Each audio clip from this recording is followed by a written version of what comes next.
Bonjour à tous, bienvenue sur e-learning physique. Aujourd'hui on va parler de la formule de Borda.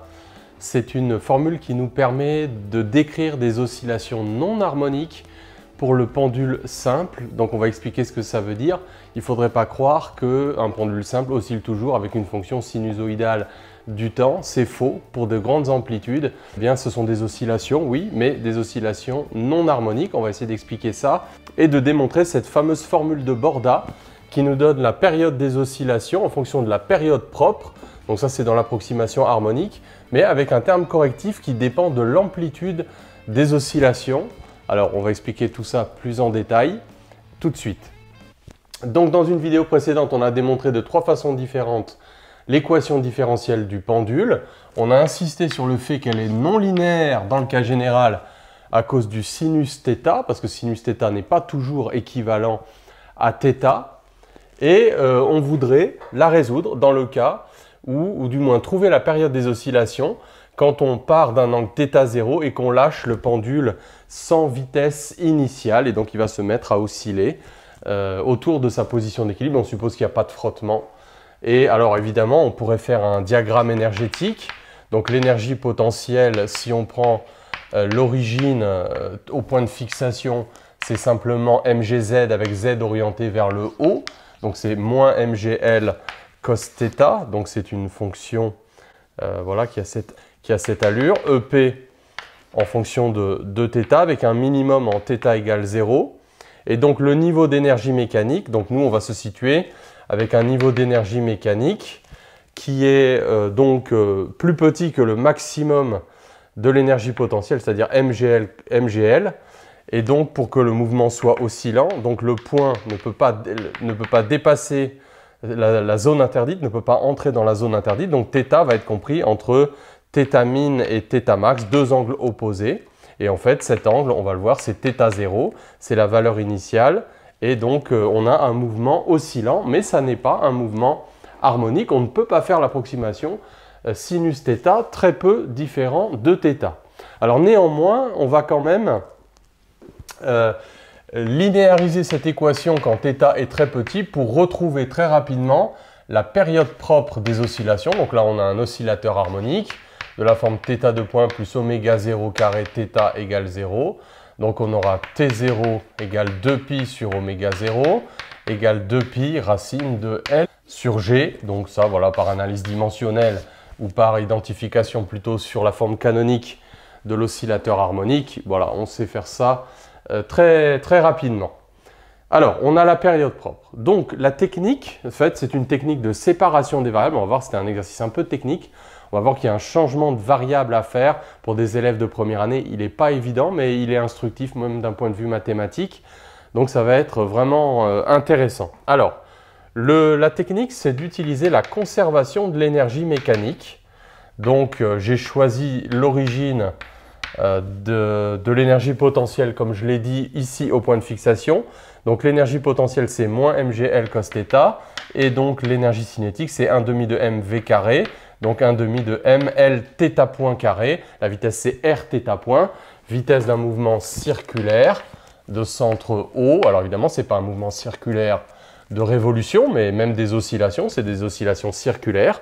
Donc ça donne ça. Et évidemment, avec les conditions initiales, on peut fixer la valeur de cette constante. Donc c'est moins mgl cosinus de θ0. Donc la technique, en fait, c'est de séparer les variables de la façon suivante. θ point, on va voir que c'est dθ sur dt. Donc on pourrait déjà simplifier par la masse, simplifier par L.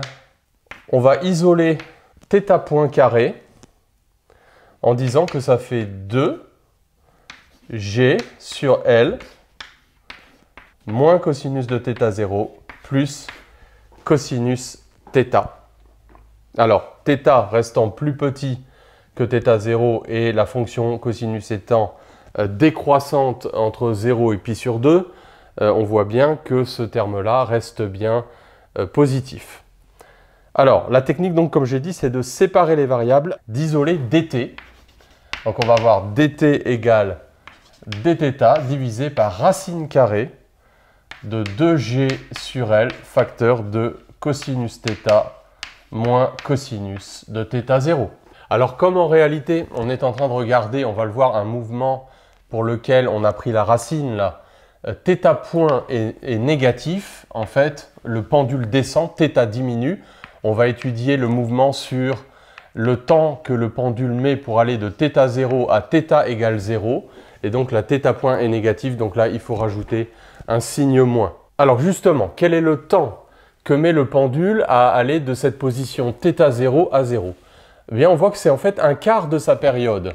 Hein, parce que si on regarde bien, donc quand il fait un mouvement complet, une période complète, donc il va de l'autre côté en une demi-période, il revient et il passe le même temps à chaque fois sur chaque quart ici. Donc en fait, c'est un quart de période. Donc l'idée, c'est d'intégrer ça entre 0 et t sur 4. Et donc ici, alors je te rappelle, quand tu sépares les variables, c'est l'élément différentiel qui te dit quelle est la variable d'intégration. Et après, donc les bornes doivent se correspondre, mais les bornes doivent aussi correspondre à l'élément différentiel. Donc ici, j'intègre en fonction du temps, donc de 0 à 1 quart de période. À t égale 0, donc il faut mettre l'angle correspondait à θ0. Et ici, donc l'angle correspond à θ égale 0, puisque j'ai choisi d'intégrer entre θ0 et 0. Alors, donc ça, finalement, ça vaut un quart de période. Et donc, on voit que on a réussi finalement à exprimer cette période sous la forme d'une intégrale. Donc, on voit que t vaut, on va changer l'ordre des bornes pour mettre un signe plus, t racine donc de 4L sur 2G dθ sur racine de cos θ moins cos θ0. Allez, il est maintenant temps de faire le changement de variable pour démontrer la formule de Borda. Donc pour calculer cette intégrale, on a une technique, un changement de variable. On va voir que ça va être instructif au niveau mathématique. On va poser sinus xi égale à sinus de θ sur 2 divisé par sinus de θ0 sur 2. Alors que tu sais que quand on fait un changement de variable, très souvent en maths, au début ça paraît plus compliqué. On a l'impression qu'on est en train de compliquer l'expression, mais en réalité à la fin, eh bien, ça doit être plus simple et on va voir qu'effectivement ça va l'être. Donc il ne faut pas oublier de changer l'élément différentiel, donc trouver le lien qu'il y a entre dxi et dθ pour remplacer dans l'intégrale. Il ne faut pas oublier non plus de changer les bornes. Alors on y va, donc il faut relier xi et dθ, donc on va différencier ça, donc ça va faire dxi cos xi est égal à dθ sur 2 cosinus de θ sur 2 divisé par sinus de θ0 sur 2. Donc on est prêt pour remplacer ça, donc quand θ vaut 0, sinus θ sur 2 vaut 0, donc xi vaut également 0. Quand θ vaut θ0, sinus xi égale 1. Donc sur un petit cercle trigo, ça veut dire que xi vaut pi sur 2. Donc on change l'intégrale. Donc racine de L sur 2G. Donc dθ qui vaut 2 dxi cosinus xi fois sinus de θ0 sur 2, le tout divisé par cosinus de θ sur 2. Et donc il reste notre racine. Alors je vais remplacer, ah oui, alors il faudrait remplacer également cosinus de θ et sinus de θ, 0. Donc on a une formule qui nous dit que cosinus de θ c'est 1 moins 2 sinus carré de θ sur 2.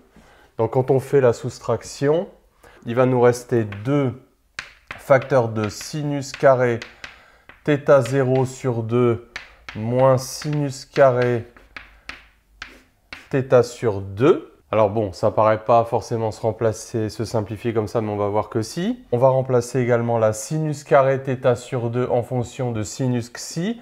On voit qu'on va pouvoir sortir le sinus de θ sur 2 qui va se simplifier avec ce sinus de θ sur 2. Donc ça va faire sur 2g intégrale de 0 à pi sur 2, donc de 2 dxi cos xi divisé par cosinus de θ sur 2. Donc racine de 2, le sinus θ sur 2 s'est simplifié, 1 moins sinus carré xi, donc qui provient de ce terme-là, quand on a factorisé sinus carré θ sur 2 et racine de 2. Donc ça va se simplifier avec cos xi, puisque 1 moins sinus carré, ça fait cos carré. Donc on voit que ça se simplifie encore. Et puis, donc il va falloir remplacer également cos θ sur 2 en fonction de xi.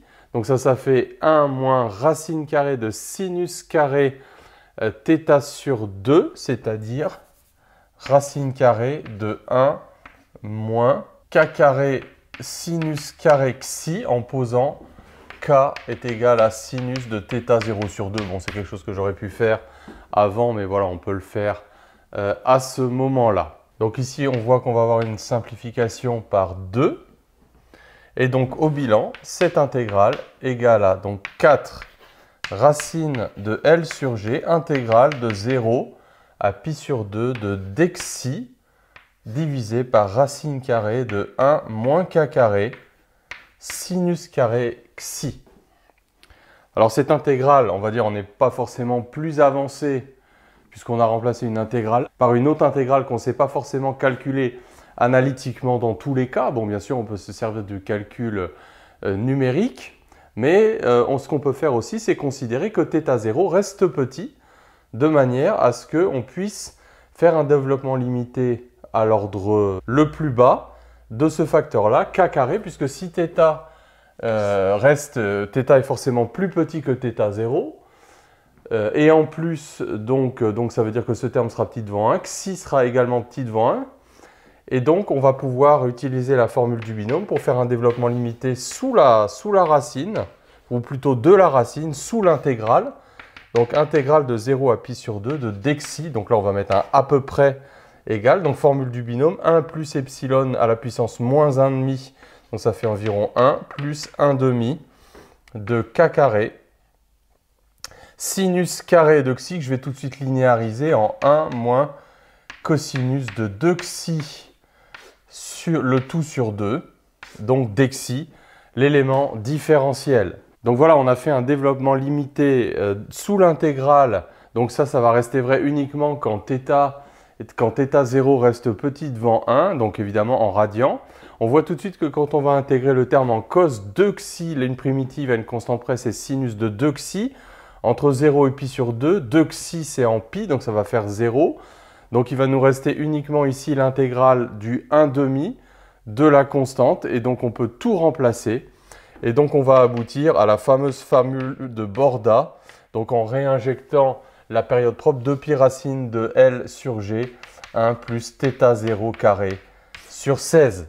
Donc cette formule très intéressante, formule de Borda, qui nous donne après l'ordre 0, l'évolution de la période propre des oscillations, donc en fonction de l'amplitude des oscillations. Donc on voit T0, c'est la période de l'oscillateur harmonique, donc quand on est dans l'isochronisme, une période indépendante de l'amplitude, et dès que l'amplitude augmente, on a cette formule-là qui marche très bien jusqu'à peu près 23 degrés d'amplitude. Donc si on veut dessiner la période en fonction de θ0, donc au début on a T0, on est dans l'isochronisme, et puis voilà, alors le calcul de cette intégrale dans une fonction croissante, mais grâce à la formule de Borda, on a un peu comme une parabole osculatrice, hein. On a un développement limité, la parabole la plus proche, jusqu'à peu près un angle de 23 degrés pour l'amplitude des oscillations. Voilà, alors la fin, je le reconnais, c'était un petit peu et même très technique ce changement de variable. Enfin, donc, n'oublie pas donc, cette technique de différenciation pour relier entre les éléments différentiels. On change les bornes. Et puis à la fin, donc, ce qui est un peu astucieux, c'est qu'il faut carrément faire un développement limité sous l'intégrale en supposant que θ0 est petit devant 1, donc que xi est lui-même petit devant 1. Voilà, j'espère que ça t'a intéressé malgré le côté un petit peu technique. Enfin, c'est un joli résultat, très classique et un calcul qui, comme beaucoup d'autres, il vaut mieux l'avoir fait que de le découvrir le jour d'un concours. Allez, on se retrouve pour une prochaine vidéo sur e-learning physique. À très bientôt.